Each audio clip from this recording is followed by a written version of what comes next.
All right. Welcome to our last session of the Zoomposium. My name is Stephanie Shanakan, and I am co-director of the Race and the American Story Project with Adam Seagrave, who you will hear from in a minute. So our Zoomposium is a switcheroo that we had to do when we heard about the crisis. We were going to take all our students from Arizona State University, University of Massachusetts, and University of Missouri. All of us who teach a class called Race and the American Story, we're going to converge at the National Civil Rights Museum in Memphis, Tennessee in March. We were not able to do that, and so we decided to do this, to use this format and this platform to engage our students and our public and our audience and our friends with these themes on race and the American story. So it's not quite as good as being face-to-face, but this is a format that has worked for us all month. Just a few things, you'll see at the bottom of your Zoom screen, there's an icon that says participants. If you'd like to put your hand up, you can click on that, and then it'll show you all the names of people on the right hand side, and you can raise your hand that way. Other than that, please, if you would please mute your voices, but we certainly like seeing your lovely faces. So please decide whether or not you want to unmute your video, but we certainly would love to see who is in the room with us. So today I'm going to, we're thrilled that we've got a wonderful guest who my colleague Adam will introduce, and we also have one of our colleagues who will help moderate this conversation. So Adam, I'll turn it over to you. Thank you, Stephanie, and I'm honored to be here with all of you and to introduce our guest today, Dr. Nicholas Buccola, who is the Elizabeth and Morris Glicksman Chair in Political Science at Linfield College in McMinnville, Oregon. He's also the founding director of the Frederick Douglass Forum on Law, Rights, and Justice at Linfield.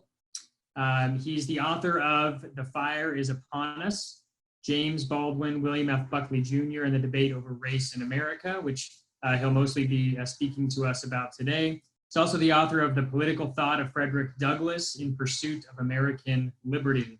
He's the editor of The Essential Douglass, Writings and Speeches, and also Abraham Lincoln and Liberal Democracy. His essays have appeared in scholarly journals, including the Review of Politics and American Political Thought, as well as popular outlets such as the New York Times, Salon, the Baltimore Sun, Dissent, and the Claremont Review of Books. His recent book that he's going to talk to us about today, The Fire is Upon Us, was released to some critical acclaim, and has been reviewed very positively by many scholars who we all know, including some friends of the project. Dr. Ibram Kendi wrote a review of the book, very positive, glowing review. Also, I have to say that that this book is, that Dr. Buccola is one of the only academics of my acquaintance who can claim with some certainty that Whoopi Goldberg has read his book and likes it. She said his book is a great read. So I was impressed by that review as well. But it's an excellent book. I hope if you haven't read it yet that you'll pick it up, and we're excited that Dr. Buccola is here to talk with us about it today. So thank you for being here, Nick. And thank you. And I'll turn it over. Go ahead. I'll turn it over to Dr. April Langley then as well to moderate the conversation with Dr. Buccola afterwards. Dr. Langley is a founding faculty partner of the Race and the American Story Project at the University of Missouri. She's the chair of the Black Studies department there and an associate professor of Black Studies and English. So I'll turn it over to you. All right, thank you so much, Adam. I'm really grateful for the opportunity to be part of this symposium, this Zoomposium. Stephanie, I want to thank you. I want to thank Susan for getting us squared away.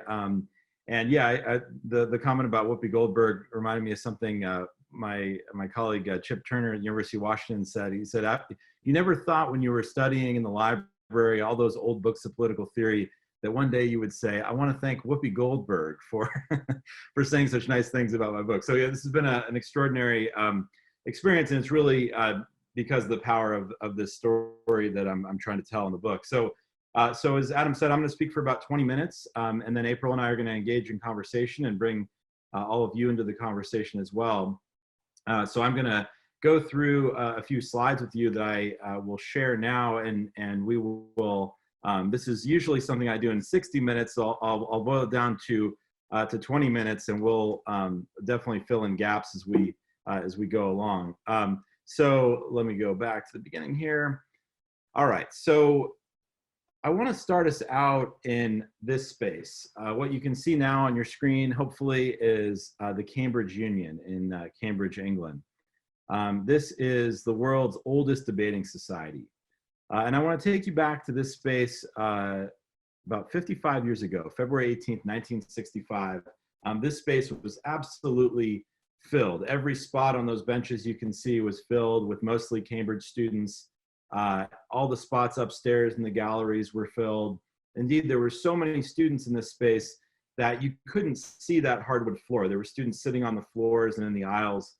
There were over 600 people packed into this space that you can see. Another 500 students were packed into rooms elsewhere on the Union premises watching the proceedings on closed circuit television. And that night, all those students were packed into that room primarily to see James Baldwin, who in that moment was one of the most famous writers in the world. He was second only to Martin Luther King as a kind of face associated with the civil rights revolution that was at that moment changing the world so dramatically.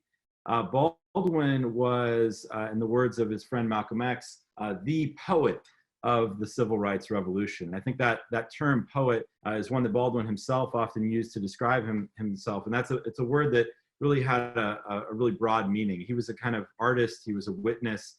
He was somebody. He said, my job is to write it all down. So Baldwin was kind of this leading literary figure of that struggle, and just a leading literary figure in general, one of the most famous writers in the world. So most of the students were drawn that night to see James Baldwin, who was this international literary celebrity.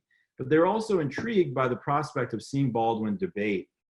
And set across from him would be William F. Buckley Jr., who was not quite as well known as Baldwin yet, but Buckley had not yet achieved international fame, but he had certainly achieved fame in American politics. He was second only to Barry Goldwater as a kind of face of American conservatism. Buckley was a founding father of the conservative movement in the United States. And I'll tell you a little bit more about that role in due course. But Buckley was somebody who had used his voice and his pen to champion the conservative cause. And he had established himself by 1965 as one of the leading critics of the civil rights revolution. And so he was really the perfect opponent for Baldwin to face off with that night. The motion before the House was the American dream is at the expense of the American Negro. So this was February 18th, 1965. Just to give you a sense of the context, that night was the same night we were right in the middle of the Selma campaign for voting rights. And so that night, many of you have probably seen Ava DuVernay's fabulous film, Selma. She captures what was happening across the ocean the very night that Buckley and Baldwin met. It was the night of a protest just outside of Selma in Marion, Alabama, when a group of civil rights protesters were brutalized by Alabama law enforcement officers. And that night was a young 26-year-old church deacon named Jimmy Lee Jackson was mortally wounded by an Alabama law enforcement officer. So that juxtaposition of these two leading American public intellectuals clashing on this international stage on the very same night as this really important moment in the civil rights struggles occurring really captures what this book is all about. I have a copy to hold up for you. As you can see, it's It's a pretty hefty volume. It can be used as a doorstop or a weapon, in addition to hopefully, enlightening reading material. And the reason it's so long is what the book really is it's about the debate itself, this really dramatic moment in 1965 is the constitutes two, climactic chapters in the book. But the book is really a joint intellectual biography of Baldwin and Buckley. What I do is they're born about a year apart from each other, and I trace their lives, weave their lives up until this moment, set against the backdrop of the rise of the civil rights and conservative movements. So there's a long story to tell, kind of leading up to this moment when they clash in 1965. So what I'd like to do today, in the time that I have with you, is to just give you a little bit of a sense of that story, and just in very short form. And again, we'll have time and conversation to work out some of the details, but sort of give you a little bit of a sense of the various chapters, so to speak, in their lives leading up to this clash. And then I will play a couple of clips from the debate. Fortunately, for scholars, for all of us, the debate was recorded by the BBC. And so there are these dramatic film clips that we can watch to get a sense of what happened that night. Let me go ahead and tell you a little bit about young James Baldwin. So Baldwin was born in August 1924 in Harlem, and he was the oldest of 9 children. Baldwin was somebody who, his primary, one of the things he wrote most about was his own personal experiences. So we have a really great sense from Baldwin in his autobiographical writings, also in his fictional writings that are often semi-autobiographical, of what it was like to grow up in Harlem in those years, in the 20s and in the 30s. And Baldwin describes the experience of being at the margins in many ways. He says, the defining fact about my childhood is that my parents struggled to feed us. My parents struggled to keep us alive. And so Baldwin describes this kind of experience of domination, of what it's like to be sort of subjected to the power of other people on a regular basis. So he talks about, the police officers, the landladies, the landlords, the insurance agents, the welfare, the relief bureau officers that were often communicating to him, as you'll see in the debate. He says, communicating to me with millions of details of every day that my life did not matter, that I was worthless in their eyes. And so Baldwin describes that experience, and he describes also what that experience did to his parents, and especially to his father. David Baldwin Sr. was somebody who, through his son James's eyes, was sort of eaten alive by despair. David Baldwin Sr., James Baldwin says, I've never seen somebody who was so angry and so embittered. And he said, as he grew up, he recognized why his father felt the way he did. This was a man who was struggling to feed his children, and that just sort of ate him alive. And Baldwin watches his father sort of go through this period of despair. And that, he says, is really sort of a foundational thing for him in terms of how he thinks about morality and politics going forward. I mean, I should also note, I think this is really important in understanding Baldwin, is that Baldwin also, he doesn't want to describe his experiences growing up as purely, an experience of domination and despair. He also wants to try to identify the ways in which, in that context, people are able to resist. In that context, people are able to fight back. And Baldwin himself finds his lever, his instrument of fighting back against the sort of sources of oppression with language, with words. Baldwin is obsessed with books. He's obsessed with reading. He begins writing at a very young age and really finds his vocation in using words, using his pen, and later his typewriter to try to make sense of his own experiences, to read about the experiences of others, and to make sense of his own experiences with writing. And so that is really, I think, a little bit of a sense of who James Baldwin is as a young person. And we'll see in a minute how he ends up using those experiences that he has of the sort of describing domination and how he uses that as a platform to fight for justice. William F. Buckley Jr., meanwhile, is born in the same city, also born in New York City, 15 months after Baldwin. So Buckley is born in November 1925. And as I say in the book, Buckley may as well have been born on a different planet. Whereas Baldwin describes the experience of growing up in Harlem as being marked by claustrophobia. He says, if you want to get a sense of what it was like to grow up in some of the apartments that I lived in as a young person, just think about growing up in a dilapidated room where you're sharing a bed with 6 of your siblings. Buckley, on the other hand, describes his experience as sort of seemingly limitless space. Buckley was born to immense wealth and privilege, and he describes growing up, spending most of his childhood on a 47-acre estate known as Great Elm in Sharon, Connecticut. And Buckley is somebody who also has these really important formative experiences as a young person.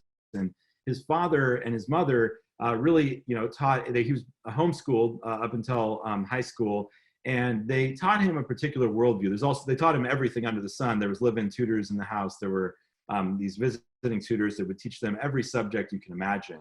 And they have his siblings have wonderful descriptions of what that was like. But most importantly, for our purposes, they were taught a particular worldview. And it was a worldview that was sort of had two pillars. One was a very conservative brand of Catholicism, and the other was a political and moral doctrine they called individualism. And individualism for the Buckleys was a doctrine that was meant to communicate their hostility to any form of collectivism, communism, socialism, the New Deal policies of Franklin Delano Roosevelt. And also, I think most importantly for our purposes, the Buckley children were taught in a kind of elitism. They were taught to believe that some people are fit to rule and others are fit to be ruled.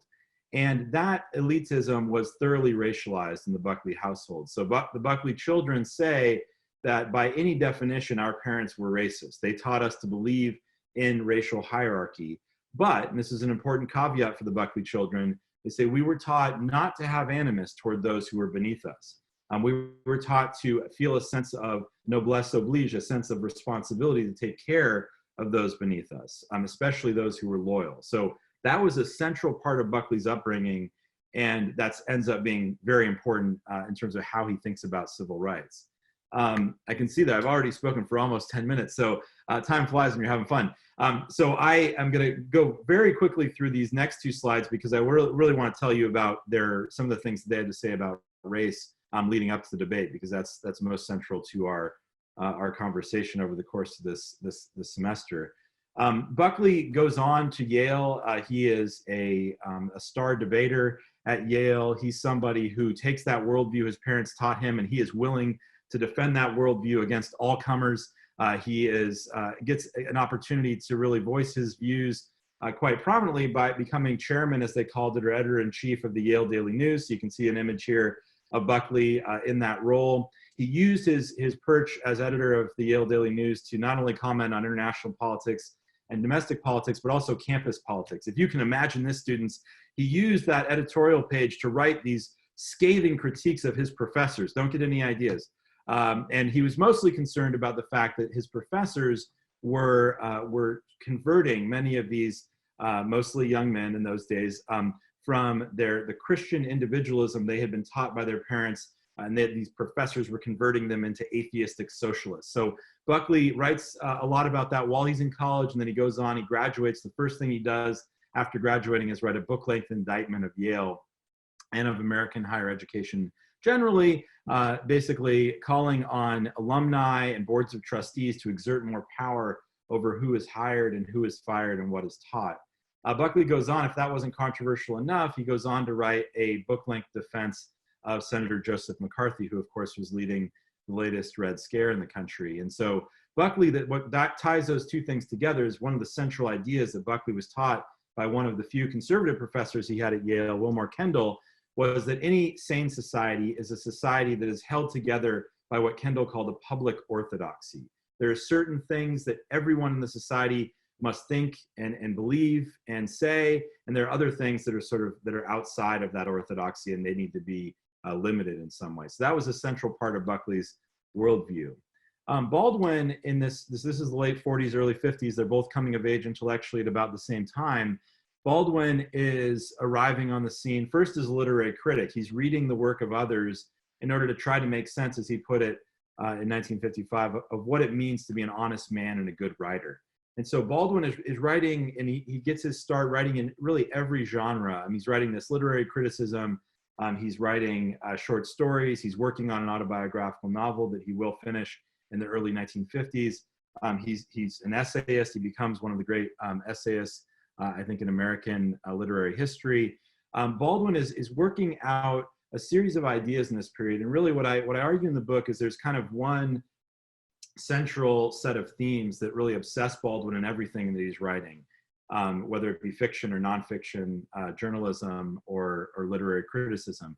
The thing that obsesses him is the kind of nexus of identity, morality, and power, right? So the question of identity, as Baldwin calls it, is this question of who we take ourselves to be, both as individuals and as parts of groups. Who do we take ourselves to be? And then a related question of morality. How does who we take ourselves to be, how does that lead us to treat other people? And how are those two things related? He really wanted to think about that. And then this overarching question of power. Who has power? How does power manifest itself in the world? And how can we change the power dynamics when they're unjustified? Those are the questions that obsess him. So in his characters, in his fiction, he's trying to work out from the inside, give us a sense of what the world looks like through the eyes of a teenager like him growing up in Harlem, through the eyes of someone like his father, who's this kind of tyrannical figure that is portrayed in his first novel, Go Tell on the Mountain. He's writing about those sorts of issues. In 1956, he causes a big stir by publishing Giovanni's Room, which is a story that, as one of his editors called it, a quote-unquote all-white gay novel. He writes a novel about a gay love affair between a young American and Italian bartender. Baldwin is interested, for personal reasons and for philosophical reasons, in how we marginalize people on the basis of their sexuality. So he's grappling with all these questions. He's trying basically to diagnose what ails us, what ails our souls. And the central diagnosis is that most of us, most of the time, are in a state of identity crisis.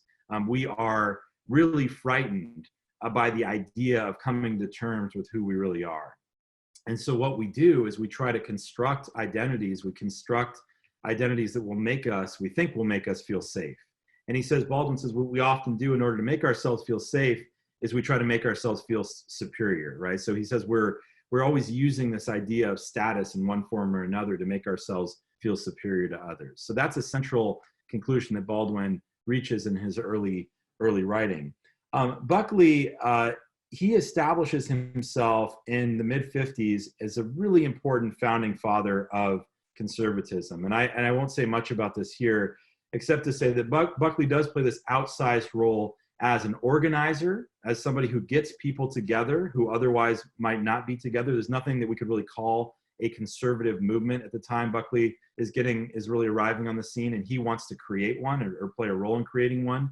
And as a popularizer, he's somebody who is a kind of editor of conservatism. He uses this magazine he founds in 1955, National Review, to popularize particular ideas, to try to think about coalitions that can form on the American right to resist liberalism and communism. So he plays this really important role in American political history that we can talk more about in the Q&A as this kind of a popularizer and organizer of conservative ideas and a kind of intellectual gatekeeper.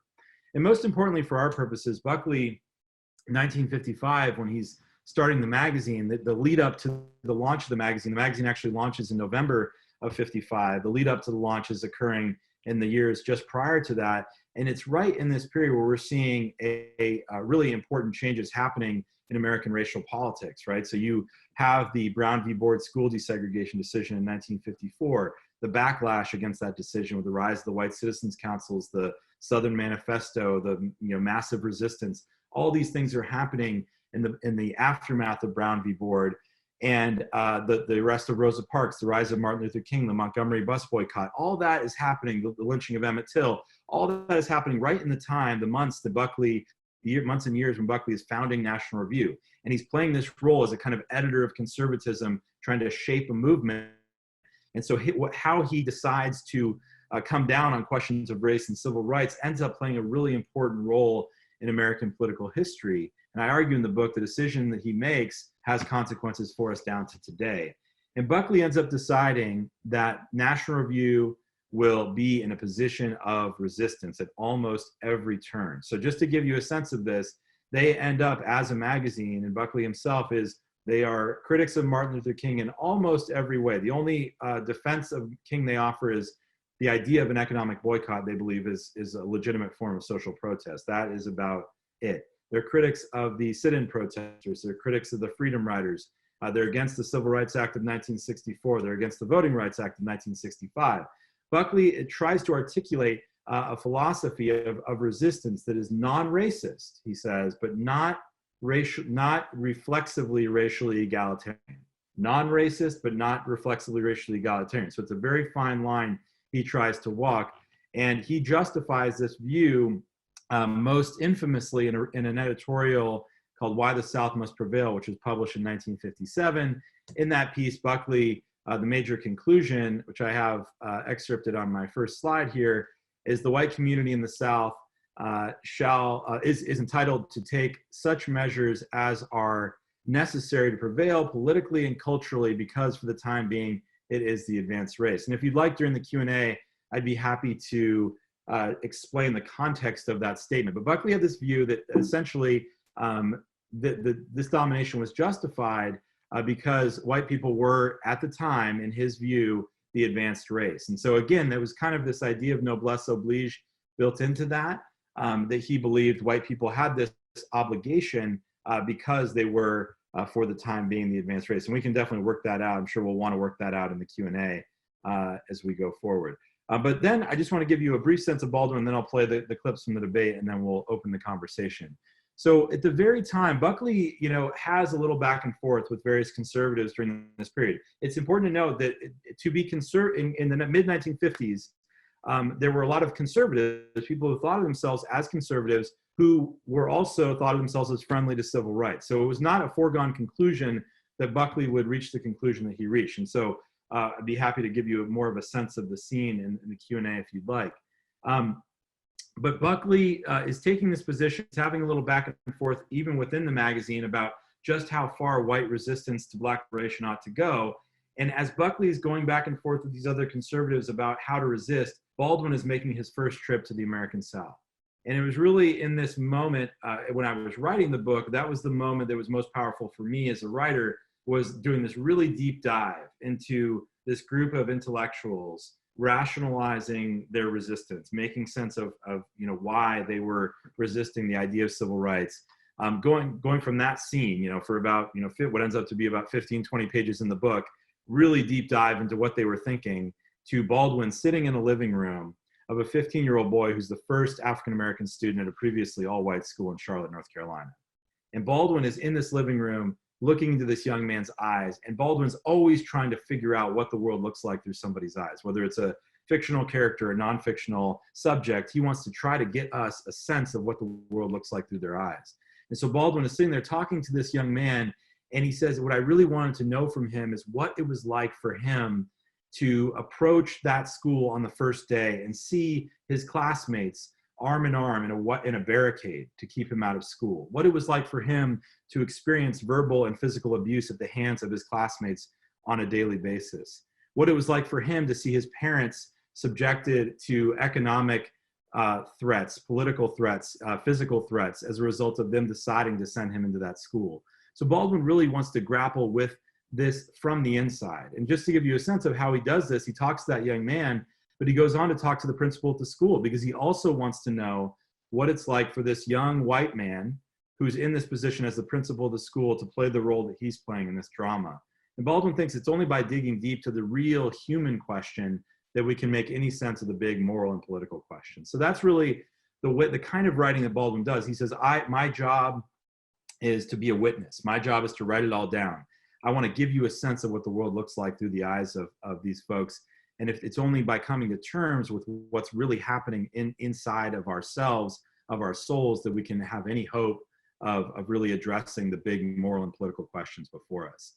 In 1962, 1963, 1964, Buckley and Baldwin are in the eye of the storm. They are two of the most important public intellectuals on the two sides of this debate, and in the center of American politics in various ways. As I was writing the book, each chapter, the amount of time I covered got shorter and shorter because so much is happening in this period. And Baldwin and Buckley are they were such prolific writers. They were both writing all the time. They're both their published writings and their correspondence. So you really have a glimpse into their mind almost every day of the week, as they're not only living through this history, but they're helping shape this history. And so there's definitely a lot that happens in that period that we can get into in the Q&A if you'd like. But so you get a sense, hopefully, by that very quick and brief, relatively brief introduction of what it was like to sort of imagine these two figures, these two radically different backgrounds, these two radically different worldviews arriving on this international stage, the world's oldest debating society, on February 18, 1965, to debate race and the American story, to debate this question of the relationship between race and the American dream. So with that, I'm going to give you just two short clips from the debate, and then we'll open up the conversation. We checked the tech on this, so it should work. I'm going to cue up Baldwin first for a couple minutes, and then we'll listen to Buckley.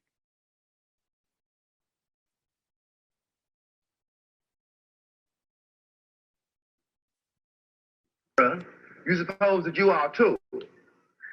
It comes as a great shock around the age of 5 or 6 or 7 to discover that the flag to which you have pledged allegiance, along with everybody else, has not pledged allegiance to you. It comes as a great shock to discover that Gary Cooper killing off the Indians when you were rooting for Gary Cooper, that the Indians were you.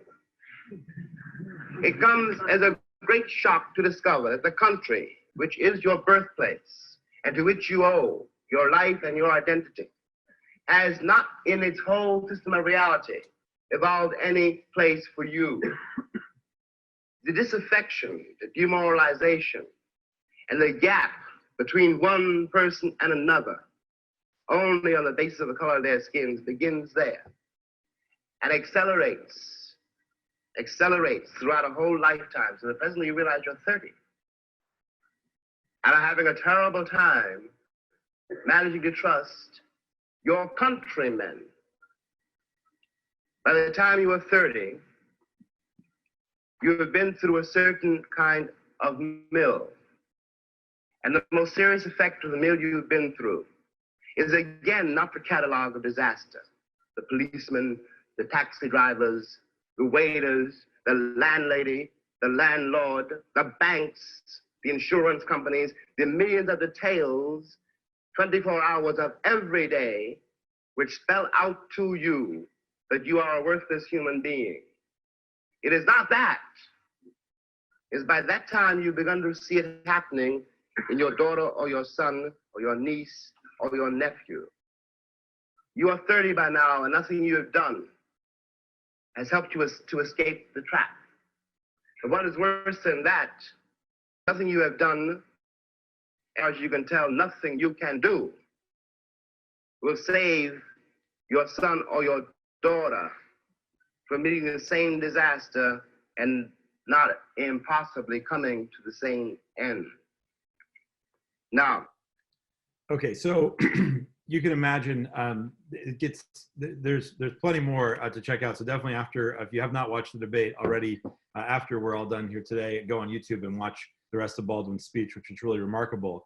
So Baldwin delivers this speech, and it's about 24 minutes long. He gets a standing ovation, which was a very rare thing at the Cambridge Union. And so Buckley is then this person who has all this formal debating experience is then given his opportunity to respond.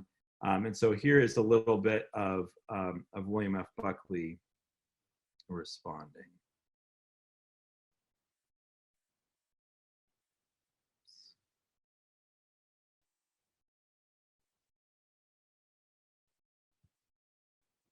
The contempt which he so eloquently showers upon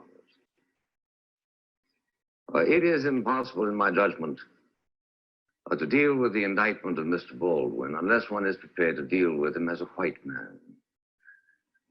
Unless one is prepared to say to him, the fact that your skin is black is utterly irrelevant to the arguments that you raise. The fact that you sit here, as is your rhetorical device, and lay the entire weight of the Negro ordeal on your own shoulders is irrelevant to the argument that we are here to discuss. The gravamen of Mr. Baldwin's charges against America are not so much that our civilization has failed him and his people, that our ideals are insufficient, but that we have no ideals. That our ideals rather are some sort of a superficial coating which we come up with at any given moment in order to justify whatever commercial and noxious experiment we are engaged in. Thus, Mr. Baldwin can write his book, The Fire Next Time, in which he threatens America. He didn't, in writing that book, speak with the British accents that he used exclusively tonight, in which he threatened America with the necessity for us to jettison our entire civilization. The only thing that the white man has that the Negro should want, he said, is power. All right. So that's a little taste of Buckley's argument, and you know, each speech has kind of, I think, 4 or 5 really important points that are central to what they do. So in the book itself, I go into each speech gets its own chapter. So I get into a lot of detail about the arguments they make and some of the background of those arguments. But you may or may not be surprised to learn that Baldwin was victorious. So the Baldwin side won the vote 544 to 164. And oops, let me just go there. Okay. And so the book, after the debate itself, a lot happens, right? 3 days later, Malcolm X is assassinated. Buckley and Baldwin meet one more time on open end. There's David Susskind pictured on this slide, who was the king of television at the time. They appear on television together in the US. A few months later, right after they appear on television together, Buckley declares his candidacy for mayor of New York City. And Baldwin ends up being kind of central to his stump speech for reasons we can talk about. And so I really wrap up the book mostly in 1968, when after the assassination of Martin Luther King, both Baldwin and Buckley reflect on their experiences, their encounters with each other. And just the 2 important things to know about that, and then I'll hand it over to April. One is that Buckley says that he never lost a debate by a larger margin than his debate with Baldwin. And he debated a lot. But it was the debate that he was most proud of. And so Gary Wills, who's interviewing him for this profile in which he says this, says, well, tell me why. And Buckley says, because I didn't give them one goddamn inch. By the way, I use that quote on PBS and they bleeped me. But it's a quote from Buckley. So I got bleeped on PBS. My mom was a little disappointed. But yeah, so I didn't give them one goddamn inch, which captures in some sense Buckley's political philosophy reduced to a sentence. This idea of resistance to ideas you think are dangerous to the faith of our fathers, as he put it in his speech. Baldwin, for his part, when he's asked about his encounters with Buckley in 1968, he's asked about him, and Baldwin says, he reflects mostly on the encounter they had in American television. And the American television encounter, I should say, by almost all accounts, was Buckley's night. Buckley got the better of Baldwin for reasons we can talk about if you'd like. And but Baldwin says, I was trying to reason with him.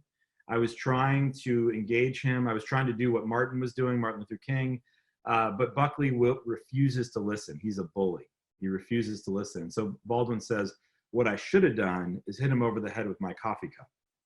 And that was a joke, but it was a joke that contained a very serious idea at its core. It's an idea that I think is really relevant to us today.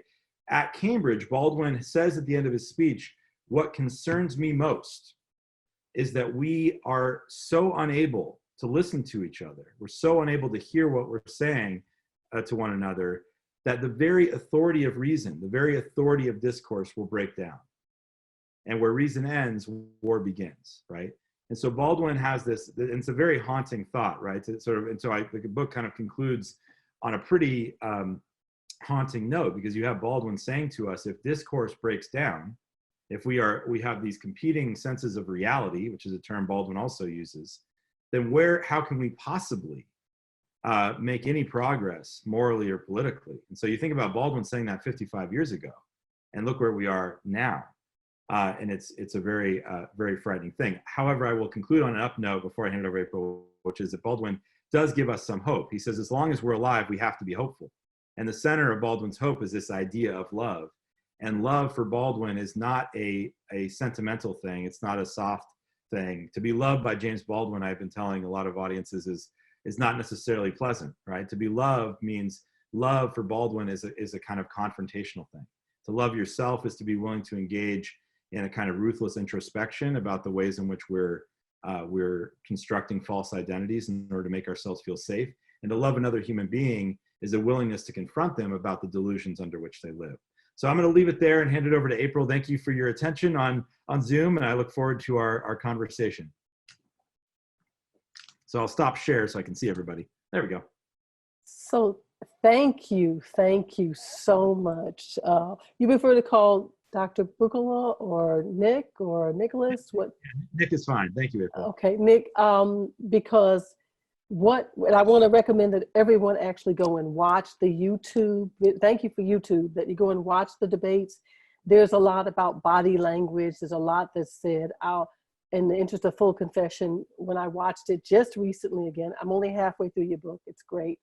That I was really taken aback by Buckley's comment that, among other things, the sarcasm, the inappropriate laughter at different places. I found myself seeking for how many Black and brown faces there were in that actual audience there. I'd love for you to so if you've got some details on us for that.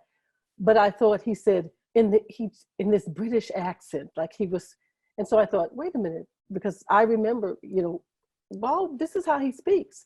So I had to go down a YouTube rabbit hole. So I went to this interview with him and Nikki Giovanni, where you have essentially two poets, young and different speaking. And I thought, he sounds just the same. And then I went to the one with him, Malcolm. It's like, this is how he speaks all the time. And I thought that that reminded me just of resonances of the contemporary, what's going on contemporarily. I like, though, the way your book breaks down as a literary scholar. I like the way we look at what the words say, what's really behind that language, the sarcasm, the movement, the idea that, conservatism as maybe a dog whistle or a synonym for white nationalism, and something that is tearing down the nation. When Baldwin sort of says, we begin to internalize that which we have seen, that issue of the internalization of the institution. And when you break that down for us, I think it's really important, because it's sometimes difficult to see the humans, the men behind this, and where they come from and why it is they landed where they are. Sometimes we just see the stereotypes or the tropes. So I appreciate that. I'm going to stop. I've got a million different questions, but the one about the actual audience, I'd love it if, I know you've done a deep dive, if you could tell us a bit about the audience. What was if you've got a little bit about the students that were there. I'll stop. Yeah. Thank you, April. Yeah. I mean, all those, there's a lot of great ideas there that, I'd love to get into. With the interviews that I did for the book were really, really amazing. So one of the things that I discovered early on as I started to first worked on an essay about the debate, and then I had the idea to do the book, was that the debate, since it happened in about 55 years ago, right? A lot of the students, that the Cambridge Jr was a student-run organization. So the students who hosted the debate, many of them are still with us, right? So I was able to actually interview a bunch of the students who were there, a bunch of the eyewitnesses, and having worked on the 19th century prior to this book, that was a revelation, right? I tried to interview Frederick Douglass, but he never returns my calls. Although I do hear he's still doing amazing things.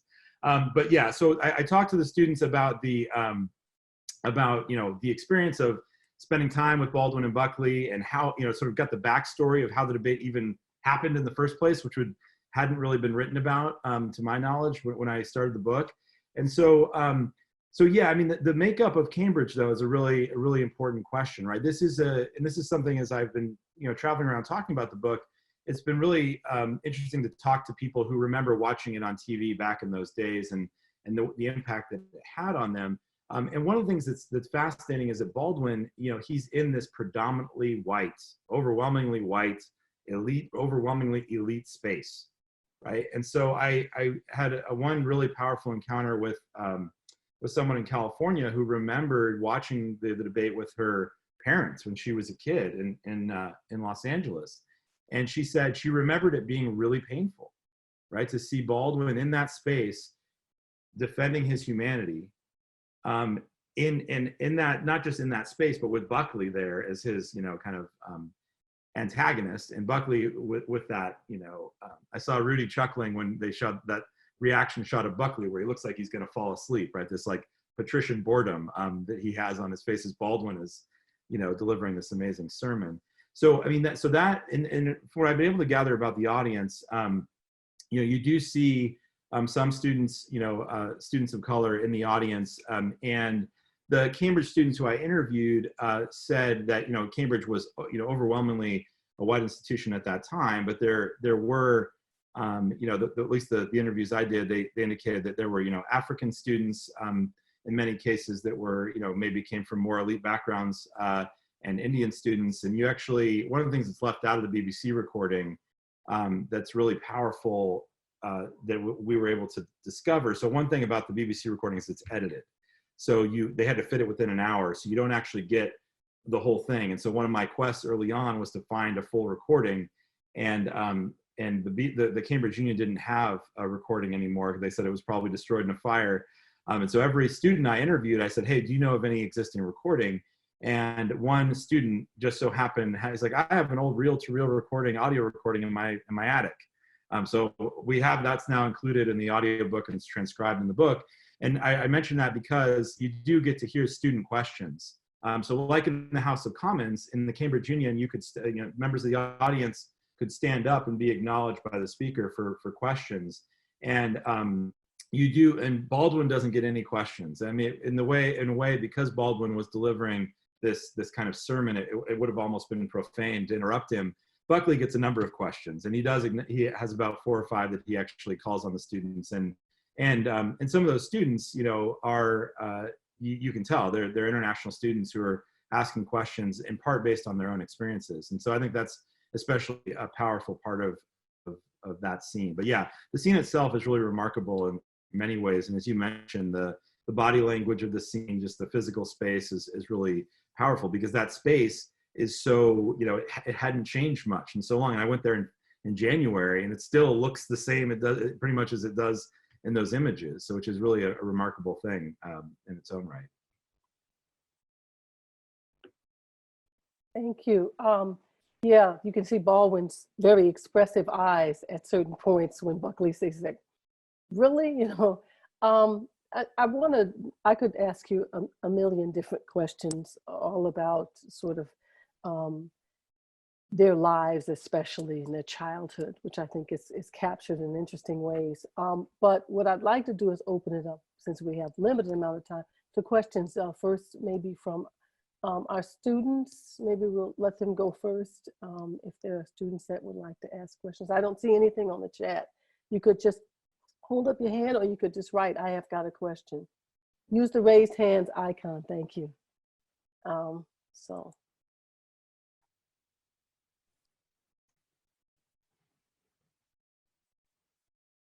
Am I missing someone? We have lots of people here, so. Radiance has a question, April. Okay, yes, Radiant. Oh, good afternoon. Hi, Dr. Langley and Dr. Buccola and everyone. I just had a quick question about like Buckley, like when he debated, like would he be like the example of what you would call like white victimization? Can you tell me more what you mean by white victimization, Radiance? Like how I saw the debate and how he kind of like how he kind of like talked about Black and white people like have the same opportunities and Black people don't reach out and get their opportunities, and kind of like blamed it on Baldwin and the Black community. Yeah, thank you, Radiance. That's a great question. Yeah, so I mean, so Buckley, he has this meandering speech. I think, by most accounts, even people sympathetic to Buckley do not identify his Cambridge speech as his finest performance. But I think by the end of it, he does, I think, offer, sort of his central argument, what he calls the, his explanation of the race problem. Buckley says it's the product of an unfortunate conjunction. This is the phrase that Buckley uses. And the unfortunate conjunction of two things is, on the one hand, he says there are individual racist people out there who are not showing sufficient concern for the problem, right? So he uses that term, individual racist people out there. And that's important because in part, it draws our attention to a kind of few bad apples explanation of race in the American story, right? There are still some racist people out there, and yes, they need to be convinced that they're the error of their ways. So I think that's important that you're individualizing it, so that kind of takes our attention away from structural explanations, more systemic explanations of race in the American story. And also it's important, as I argue in the book, because by identifying those individual racists out there as one part of the conjunction, Buckley is excluding what he and National Review have been doing for the last 10, 15 years in response to Black liberation. And I really, try in the book to get into a really deep dive and try to give them a chance to speak for themselves, explaining why they took the views that they did. And one of the things that you mentioned, Ibram Kendi, earlier, I mean, Ibram Kendi has been so important for me and so many other, scholars, critical race scholars in sort of broadening a sense of what racism is. Because Buckley, of course, did not think of what he was doing as at all racist, right? And he would be, quite vexed, to be called, to be associated with a position of white supremacy or a position of racism. But it's important, I think to understand, as I think Kendi is so powerfully and others have taught us, that there doesn't have to be animus for something to be racist, right? And that indeed, to understand racism in a meaningful way means to understand there's a spectrum, and there's all sorts of ways in which racist and anti-racist ideas can be expressed and practiced. But he has that individual racist part of the conjunction. The other part of the conjunction, which gets more directly to Radiance's question, is what Buckley calls the failures of the Negro community, right? So you have individual white people over here, and then you have the community over here. And again, I think that's a pretty deliberate rhetorical choice by Buckley, because he explains, he kind of makes this argument that he says, yes, James Baldwin is right to say that there aren't as many opportunities available to the Negro community as there ought to be. But what he doesn't tell you is that the Negro community is failing to take advantage of the opportunities that exist, is one of the arguments that Buckley makes. And so he then turns and says, what I call on James Baldwin to do is essentially, to be a responsible leader, and instead of complaining so much, to encourage his people, which is another phrase that Buckley uses, his people to take advantage of the opportunities that exist.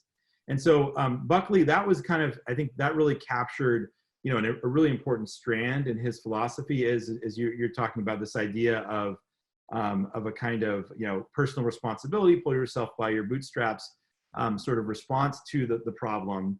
And that, of course, has great relevance to today, like how we have conversations about race today. And so, yeah, and Baldwin, Baldwin speaks first, and he doesn't get a chance to respond to Buckley. So we get a sense a little bit, I argue in the book, there are ways in which Baldwin does respond to Buckley in writing, even if he doesn't name him. And so we can talk about that as well. But I think Radiance is right to point that out. It's a central part of Buckley's argument. Thank you. I am trying to navigate all this. So our next question comes from Cormac. I think is that pronounced correctly? And so, yeah, got it. You got it. So you mentioned about how William F. Buckley has a prominent role on influence on conservatism, and obviously there are ways in which conservatism has probably changed, but the National Review is still around, and people like Rich Lowry are still really influential figures. How does Buckley still factor into conservatism as we know it today? Thanks, Cormac. That's a great question. And I will say that I studied the conservative movement in various ways, and but I would not claim to be a sort of somebody who can divine exactly what's happening on the current scene. I mean, one thing that's interesting to think about for the purposes of what I'm arguing in the book is that Buckley is somebody who plays this really important role as an organizer and popularizer. And what I try to do in the book is really use this deep dive with him to look at how he evolves over time. So, and so I think the ways he evolves over time have a really even more direct relevance to a contemporary American politics. So you'll often, one thing that's been interesting for me as I've been sort of reading the more recent scholarship on the American right in a present context, is, Buckley is like sort of, he's disliked by certain segments of the right. So in some cases in terms of the far right, Buckley is identified as somebody who didn't go nearly far enough in terms of his resistance to civil rights and other issues like it. But he's also somebody who is kind of brought down to us as a useful figure in terms of trying to create a kind of fusion, right, of traditionalists and libertarians who might not agree on a lot of things, but they can find common cause in what they're against, right? So in Buckley's day, liberalism and communism. In our day, you can substitute other phrases in there. So I think that's important. But I think one of the big things that I try to draw out in the book is really looking at how Buckley in the mid 60s, in this period, at this moment of clash with Baldwin, he is adapting. So, I mean, we see him in the late 50s and the early 60s taking, positions that are, rhetorically slightly different from some of the Southern demagogues like George Wallace, but in terms of the results, they're more or less the same. By the mid 60s, he's adapting. And I try to show the ways in which that's relevant to us today. So in 1965, for example, right when 64, 65, in the months leading up to the debate and the months after the debate, Buckley devotes a section of National Review to race in fall of 1964, right before the election, the Goldwater-Johnson presidential election. And race is an issue, right? It's an issue in that campaign for a lot of reasons. And Goldwater had come out, had voted against the Civil Rights Act of 1964. There's all sorts of accusations. Martin Luther King says he sees dangerous signs of Hitlerism in the Goldwater campaign. Jackie Robinson reports, from Cow Pal, there's a dangerous stench of fascism, in the air. And so Buckley, interestingly, does not devote much attention at all as the election's getting close to defending Goldwater against charges of racism. Instead, he wants to change the conversation. I think this is what's really important to your question. He wants to change the conversation in this way. He knows as the election's coming up, he knows Goldwater is going to lose, but he also knows Goldwater has won something important. The formerly solidly Democratic South is now Goldwater country, the Deep South at least.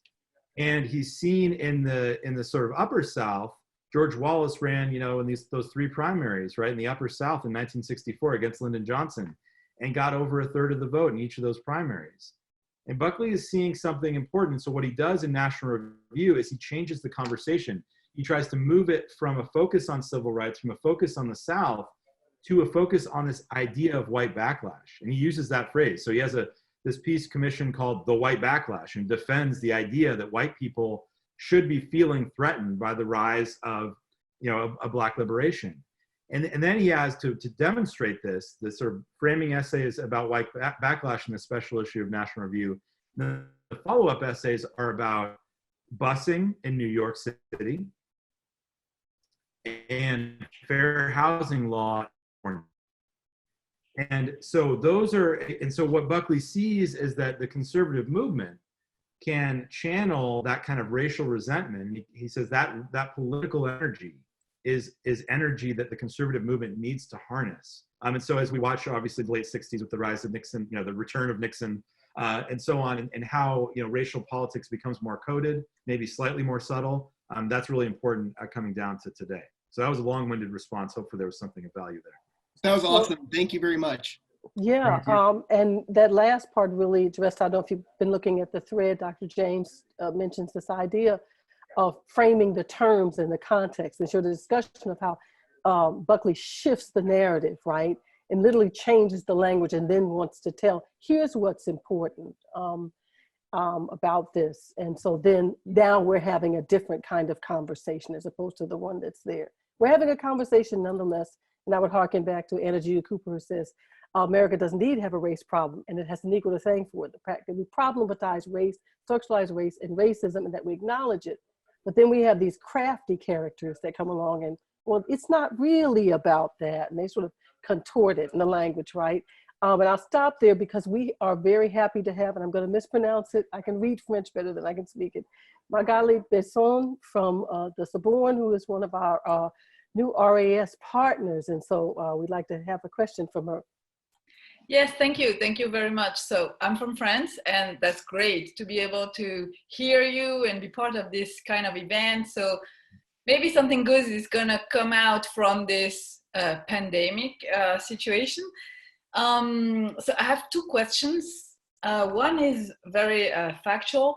You said that Buckley was better than Baldwin when they had a TV debate, and you had some ideas about why that was the case. So I would like to hear more about that, and maybe because it's also useful to understand today's TV debates. Mm-hmm. And my second question regards or is focused on Baldwin. You said, so he says, my job is to be a witness, and to be a witness is to be external, like to testify about what you see and what is happening from an external point of view. But it's also the case that he wants to know, and you said, what is the word like through somebody else's eyes? So my question is, how does he do that? Do you know what his protocol is? Is it phenomenology? Is it psychology? Is it fiction? So how do you put yourselves into somebody else's position, and how do you see the world through somebody else's eyes and know for sure that it's not your eyes that are actually looking at the world and not the others? Oh, wow. Those are both great questions. Yeah, so thank you so much. Thank you so much for both those questions. So yeah, the first question, which is a really complicated one, but an easier one in a sense, is the second debate. So in May of 1965, so just about 3 months after they met at Cambridge, Baldwin and Buckley are invited onto this show, Open End, hosted by David Susskind. And they both knew Susskind. And Susskind, as I said, was kind of one of the kings of television at the time. The show was called Open End because it was open-ended. So it was the last thing on at night. There were only like 4 channels in those days. So people could just keep talking and talking and talking until they couldn't talk anymore. And so Baldwin and Buckley actually met for 2 hours on this program. And it's important to know that Baldwin's agent, his handlers, did not want him to go on that show. They also didn't want him to debate Buckley at Cambridge. They tried to cancel it a week before it happened. And Baldwin's agent at the time, this guy Robert Lance, said that he was really worried about Baldwin interacting with Buckley because Buckley is a master at getting under your skin. And so in order to deal with him, you have to be cool. And Jimmy is, everyone, people who knew Baldwin called him Jimmy. Jimmy is never cool about the world's problems. He is always aroused. So that's a quote from Baldwin's agent. And he really sort of captured, I think, part of what happened when they went on Open End. In the Open End context, basically, they're sitting there, the idea of the show was this very spare set, sort of a table there with coffee, or at least coffee mugs. I don't know if there was coffee in them, but maybe and cigarettes, coffee and cigarettes and people talking.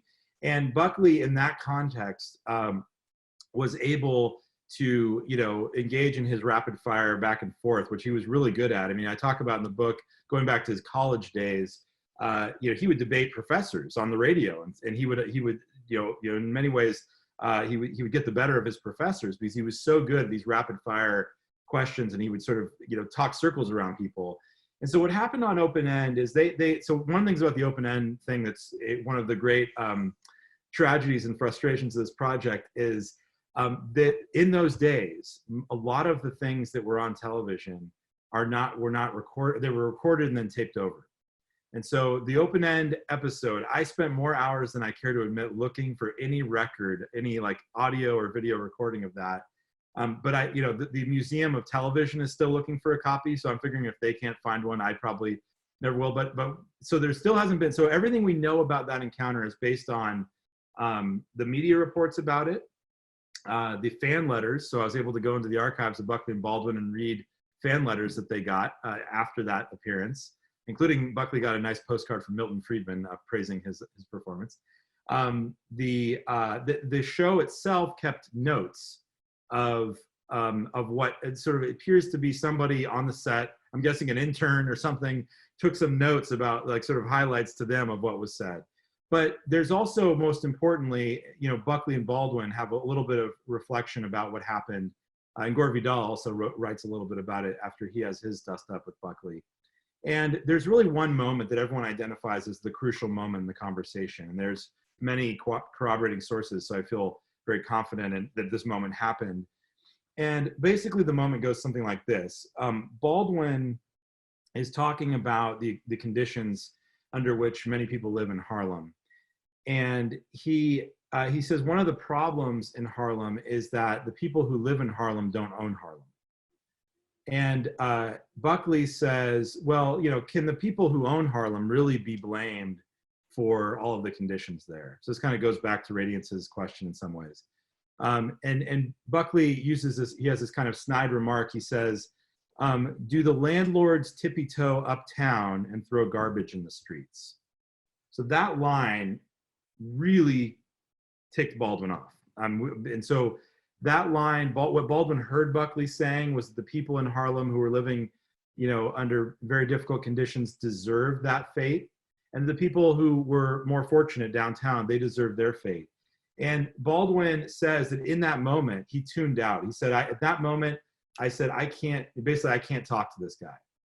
And he, from that moment on in the conversation, he is almost not willing to engage. And some viewers notice this. So, you know, he gets these fan letters. They say, what happened? You sort of just stopped engaging with Buckley. And that's what happened. He said, he just didn't want to be there anymore. And he says, to my eternal dishonor, I disengaged. And so that moment was crucial. And I think so in many ways after that moment, whenever it happened over the course of the 2 hours, Baldwin was not at his best, you know. And one of the things I think is really, I argue in the book, and I have to do some, you know, make a couple of leaps in order to make this argument, is I say that Baldwin, he writes an essay right after they record that show. And it's called, so he's invited by Ebony to write an essay on the white problem. And he writes this essay called The White Man's Guilt. Like I have it pretty well documented that he wrote the essay within a couple weeks after the second encounter with Buckley. So although Buckley does not come up by name, I think there's a pretty strong case to make that Buckley is on his mind in some of the things he says. And so I kind of think of it as Baldwin kind of making the case. So anyway, pretty much everyone seems to agree, though, that Buckley got the better of him that night. And so, yeah, hopefully, I'm hoping that with the book out there and, you know, Whoopi talking about it, somebody somewhere is like, hey, I have a copy of an old recording of that, you know, that I kept. But I don't know, it hasn't happened yet. Now, on the second question, the philosophical question, the sort of how does Baldwin bridge this kind of, you know, external role of being a witness with this kind of internal idea of trying to describe the world through someone else's eyes? It's really, so I would say, like, in the question of fiction, nonfiction, for Baldwin, you know, he has this conception of what it means to be an artist, of what it means to be a witness, that, you know, he is often in many of his really powerful pieces, you know, reflecting on it, what it means to him personally and how he sees his role. But I think there's ways in which he wants to apply it outward to all of us. Like, so he writes essays like, you know, the artist's struggle for integrity or the creative process. And you might see the title of those essays and think, oh, that's meant for other artists, right? And in a way it is, but in a way it's not. It's about how we ought to live in the world.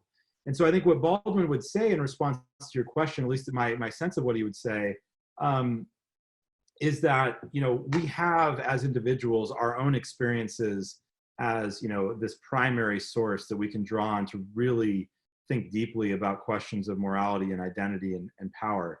But we also, you know, are social beings who can engage one another in a serious way in our best moments when we're being honest with each other about ourselves, right? He says it's so painful. Like, this is one of the things he says in The White Man's Guilt, to actually come to terms with our own personal histories is so painful and so frightening that it takes tremendous courage to ever engage in that kind of introspection. But it's what Baldwin calls on all of us to do.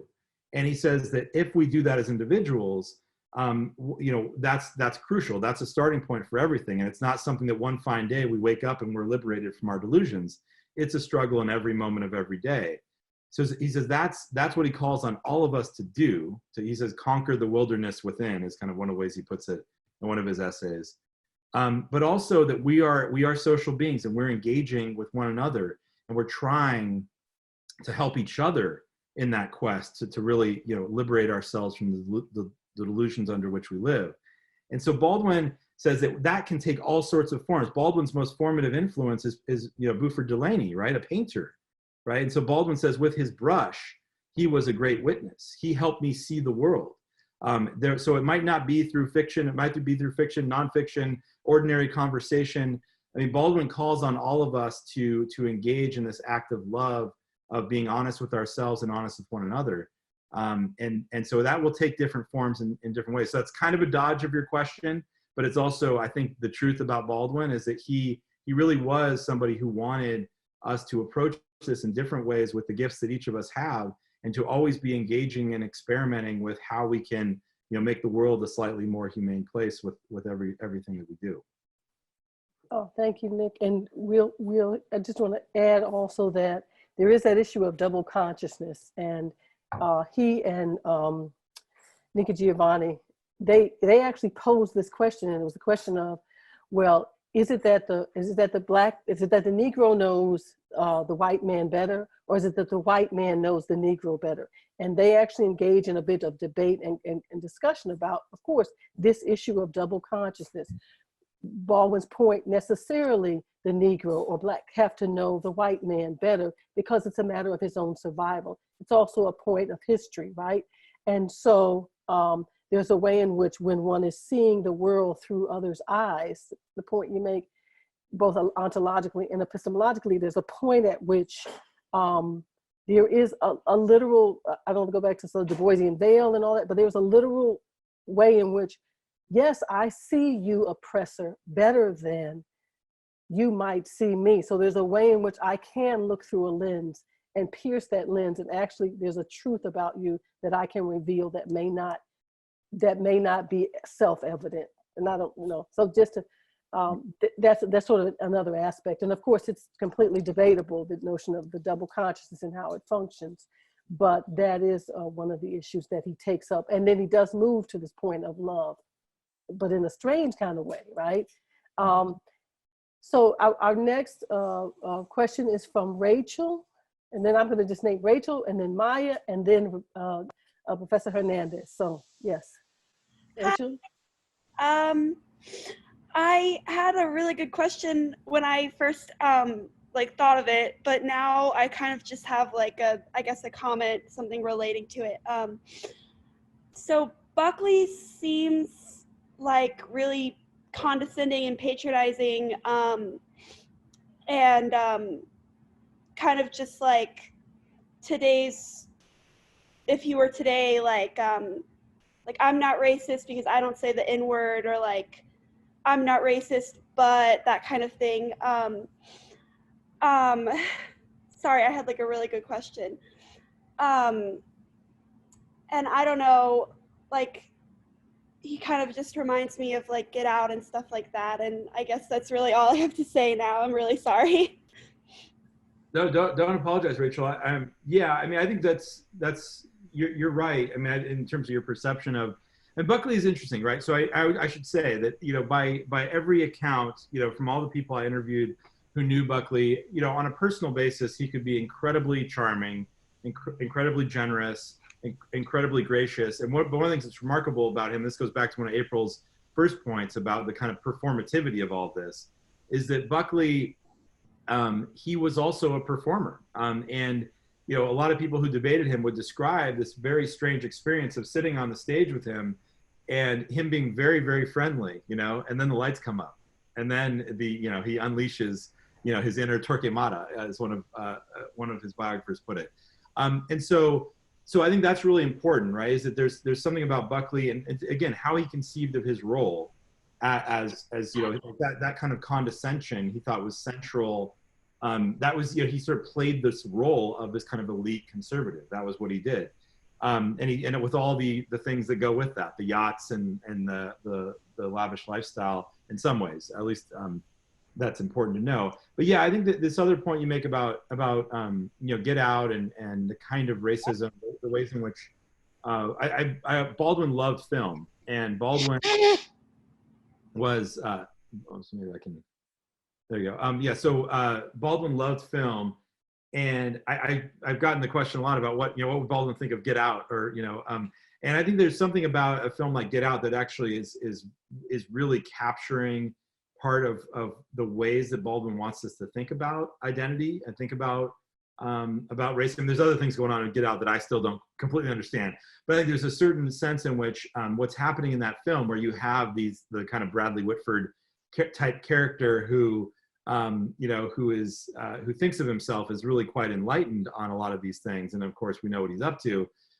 There's a kind of way in which I think that's crucial to this story, right? I mean, Buckley occupies a kind of important space that I think is there's nobody quite like Buckley today, but in terms of the way of thinking that I'm really trying to describe in some detail in the book, it's really important that Buckley does not think of what he's doing as racist. It's very important that we understand that Buckley, his self-conception, right, is that he's actually engaged in quite a humane enterprise. And again, I argue in the book that goes back to things his mother taught him, right? So Buckley comes up with more philosophical ways to defend it, but Richard Weaver is a really important figure in National Review's history for really offering a very sophisticated philosophical defense of everything Buckley's mother ever taught him about race, right? Which is that that there's such a thing as beneficent hierarchy, right? There are such things as fruitful inequalities. And so part of Buckley's views on race are that you can have a kind of benevolent view that is not racially egalitarian. That's crucial to Buckley's worldview. And so I think we need to understand that worldview, because it's still very much with us in a lot of different forms, and it manifests itself in our morality and politics all the time. So thanks, Rachel. Oh, thank you. And Rachel, see, you had a good question. You had a really good question, despite your sort of apprehensions. And next question is from Maya. Yes. Hi, everyone. Good afternoon. Good afternoon. I have a comment and a question. Baldwin seems to offer an argument of resistance as a colonial subject in revolution on behalf of African Americans as colonial subjects that are in revolution or in revolt or resistance to colonial rulers like Buckley and those he represents. And I wanted to know your thoughts about using terms of colonialism as a framework or context of this debate. Wow, thank you, Maya. That's a great question. Yeah, I mean, I think that the terms of colonialism can be really, really, helpful here. And Baldwin himself used them. I mean, if you get a chance to do what April did, which I recommend to everybody, which is going down that YouTube rabbit hole and listening to and watching as much Baldwin as you can get your hands on. Also, if you want to listen to a lot of Buckley, like Firing Line, it's like, he had the TV show for 33 years. So there's plenty of Buckley to watch as well if you're interested. But yeah, Baldwin, one of the things that you'll see is that Baldwin delivered, a lot of speeches, especially in that sort of the period leading right up to the Buckley-Baldwin debate. Baldwin is spending a lot of time kind of as on the road, speaking on behalf of, Congress for Racial Equality and other groups. And one of the things he does in those speeches is he does utilize the vocabulary of colonialism. One thing I didn't mention about Baldwin because of the abbreviated nature of my presentation is that Baldwin left the United States in 1948 because he said he felt he could not survive if he stayed any longer, and he also felt that he really could not write about the United States without leaving and having that critical distance. So Baldwin lives in Paris from 1948 to 1957, and he calls himself throughout his life a transatlantic commuter. And I think that's important in part because Baldwin, and when he's in Paris, of course, discussions of colonialism are all around him, right? And he's he's thinking a lot about the French Algerian situation through, thinking through that in Paris as this kind of outsider, and then trying to utilize the way he's, learning about that from the people he's getting to know in Paris as a way to reflect back on his experience in the United States. So I think that's really, really important. But Baldwin also says, in terms of really important aspects of colonialism that we need to keep in mind, is when Baldwin's thinking, one of his major injunctions for all of us is to come to terms with our history, right? You'll hear Baldwin saying that again and again. We have to come to terms with our history. It's only if we come to terms with our history that we can ever begin to grapple with these questions of identity and morality and power that were central to his thought. And when he invites us to do that, right, that's a very complicated thing, right? What does it mean to come to terms with your history? Baldwin will almost always remind people of the history of colonialism, right? That is at the foundation of the American project, and the history of he talks about the history of Native peoples in America, and also about the history of slavery, right? So he says if we're going to really come to terms with our history, we have to go back and really understand these things. So yeah, I think the language of colonialism can be really helpful, and it was helpful to Baldwin. It can be helpful to us in understanding Baldwin. There's been some interesting work comparing Baldwin's thought with Frantz Fanon, for example, that I would recommend to people. And then also just one last point in response to Maya's question, which is using the language of revolution and revolutionary with Baldwin. I think Baldwin's this really interesting and complicated character, in terms of how we describe him. He did not like categories. He did not like labels. That was true of his sexuality. That was true of his politics. He is somebody who thought of categories as sort of confining in ways that he didn't want to be confined. But we can say that on a general level, he's certainly this revolutionary thinker. He's certainly this radical thinker. And there's no question about it that he's calling on us to really engage in a kind of radical analysis of where we are and potentially where we, a radical analysis of where we need to go. But he's also somebody at the same time who's really skeptical of the doctrinaire. I mean, one of my favorite things I came across in the Baldwin archive at the Schomburg in Harlem was an author questionnaire he filled out back in the 50s. And it was one of these things where his publisher wanted to get to know him better to help market his book. And one of the questions on there I thought was great. It's actually a great icebreaker for the first day of class, professors. One of the questions on there was, what sorts of people annoy you most? And Baldwin's response, which I think is a response that he pretty much gave to the end of his life, was the doctrinaire, those who are never troubled by doubt.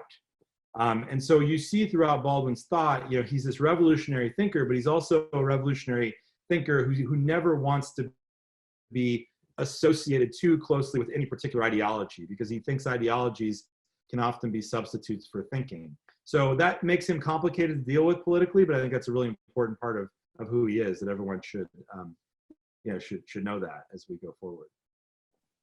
Oh, thank you. Thank you, Maya, for helping us extend this more globally, thinking through that lens that complicates it on multiple levels.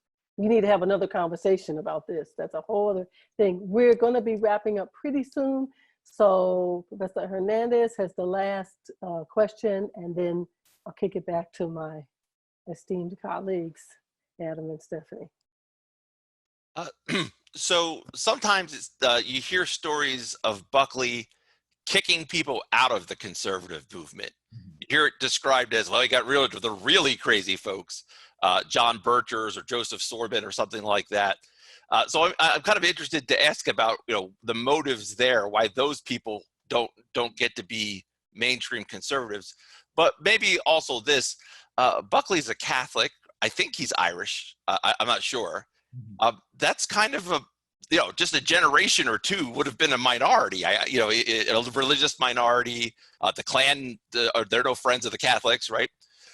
So is he just trying to assimilate very quickly and be a WASP? I mean, he's not a WASP, right? So those are they're kind of two questions, but that's it. Thank you, Rudy. Yeah, those are both great questions. Yeah, so and I'll take the second one first, because I think the other one might be a better one to end on. So on the question of Buckley's identity, and you know, this is one that has come up a lot. I mean, Buckley is, interestingly, you know, this kind of figure who is often feels himself to be the outsider, right? So his father is from Texas, his mother's from New Orleans, but they're spending, you know, he's growing up in Connecticut. So like a lot of the kind of waspy Connecticut thought of them as these kind of weird, you know, country bumpkin, you know, I mean, they had this 47-acre estate, but they're like not quite fitting in there. They're surrounded by mostly Protestants. Well, that's true at when he's growing up. That's true at Millbrook, his prep school. That's true at Yale. And he's this Catholic. You know, the Irish, you know, part of it, you know, the Irish aspect of his background is also really important. So there's kind of this weird thing where there have been moments where I've gotten this question of like, didn't Buckley, even though he is, you know, kind of, you know, in the part of the elite, wasn't there any part of him that had a kind of appreciation or some sort of, you know, empathy for what it was like to be an outsider?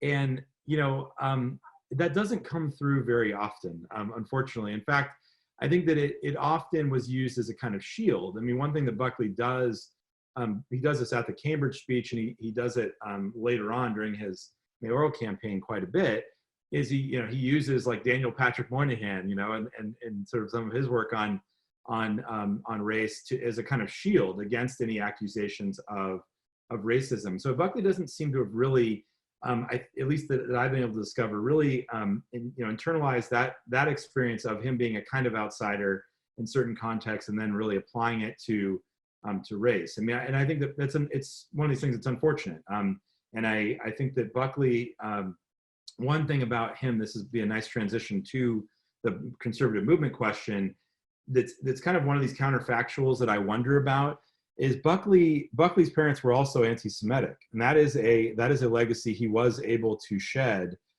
during his college years. And the primary explanation that most of his biographers give is that he worked very closely with a Jewish student on the Yale Daily News, right? This guy, Tom Ginsburg. And that had an impact on him and had an impact on his subsequent political views. And so, you know, one thing that is a kind of counterfactual that I often wonder about is, had Buckley's experience been different, you know, in the 50s, in the 40s, when he's in the Army, and in the 50s, you know, could that have had an impact on his attitude toward African Americans? And it's just something that, you know, one wonders about. Now, from that to the question about the conservative movement quickly, yeah, Buckley thought of himself as this kind of intellectual bouncer, kind of a gatekeeper of the conservative movement. And he did, you know, obviously he's one individual, but he's a powerful individual who did have an impact on, you know, kind of policing the boundaries. And it's absolutely true. He gets a lot of credit for, you know, kicking out the kooks, as they put it often. I think that's one of the lines that he used, right? Of, you know, getting rid of the Birchers at some point. That was a very gradual process, that a lot of that had to do with political context. But, you know, and also the extreme racists and so on. And so this is one of the things that I think is really crucial. And it's a story that I really try to tell in great detail in the book, is that in that role, as a kind of gatekeeper, as somebody who's trying to form a coalition and play this role as a fusionist, but also police the boundaries of the conservative movement, Buckley was confronted time and again with opportunities to say unequivocally that National Review and the conservative movement should not welcome certain points of view to the table as part of their coalition.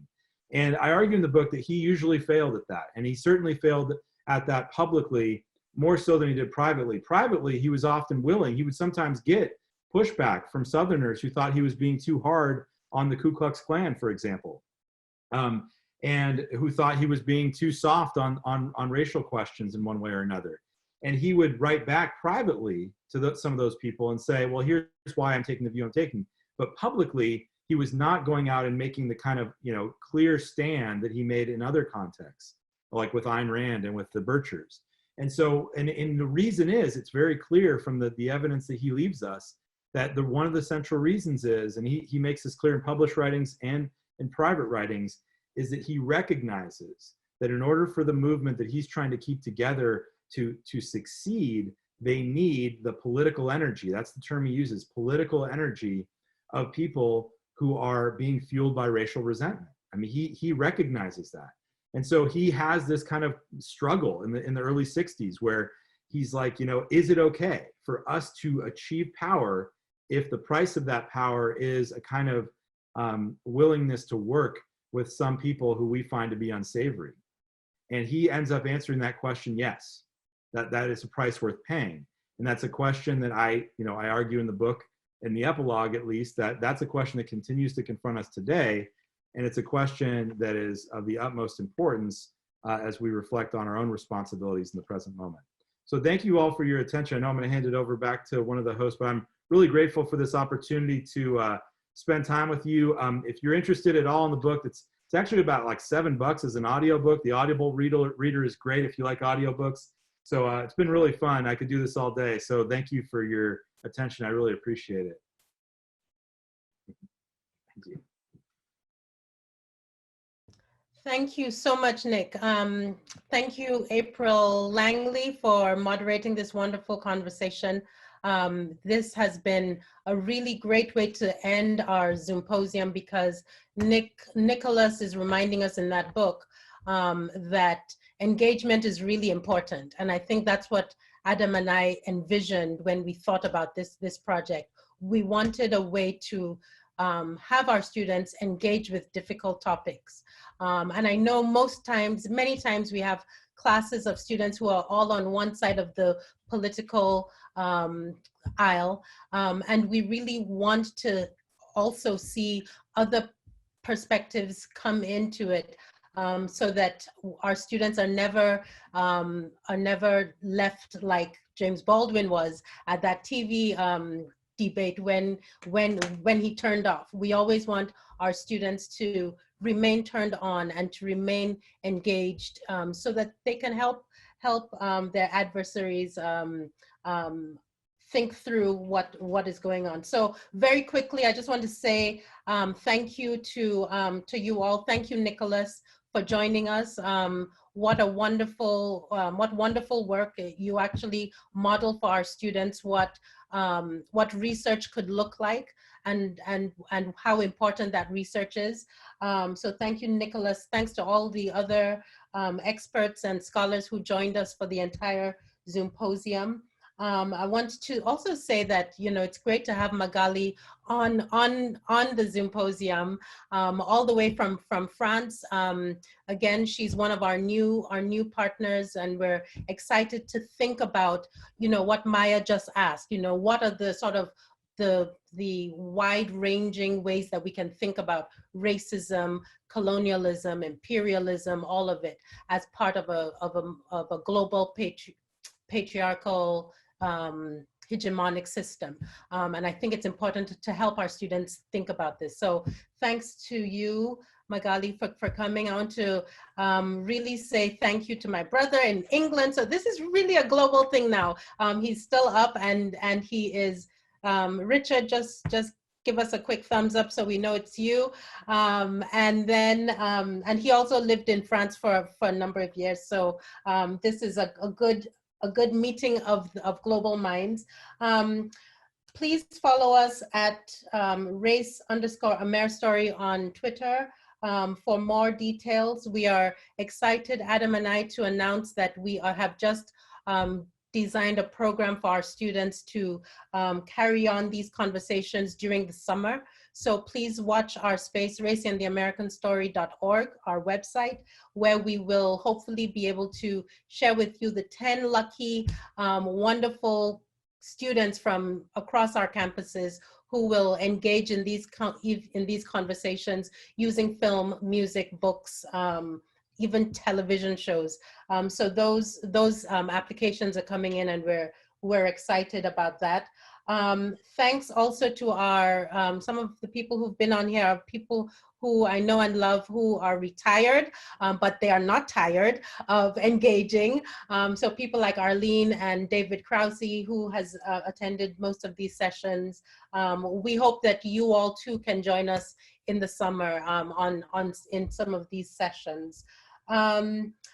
Big thanks to Susan Kells for managing this whole thing, for the logistics and all of it. We are excited to see what happens in the summer and next year. And so thank you all, and I'll hand it over to my colleague, Adam Seagrave, for the last word. Thank you, Stephanie. You said it so well. The significance of Nick's work for our project. I think it was a perfect note to end our symposium on. So thank you very much, Nick. That was just excellent. And yeah, as Stephanie said, thanks to all of you, those of you who have been with us throughout all of our events, and those of you who are joining us for the first time today. We're really delighted to have you all here. I want to thank our students as well, who have had a difficult semester in many ways. We're hoping to go to Memphis with us and have had to be adaptable. And so thank you to all of our students as well, and we'll look forward to continuing to engage with you throughout the summer. I also wanted to say a special thank you to Dr. Stanley James, who's been with us, I think, for every one of our events. She's the Vice Provost for Inclusion and Community Engagement at ASU. So thank you, Dr. James, for being such a great supporter of ours. So yeah, with that, thanks again to all of you, and we look forward to being in touch, continuing our conversations, and again, thank you to Nick for joining us today. Thank you all. Thank Have a good weekend. you. Thank you. Or week. Okay, bye. Oh.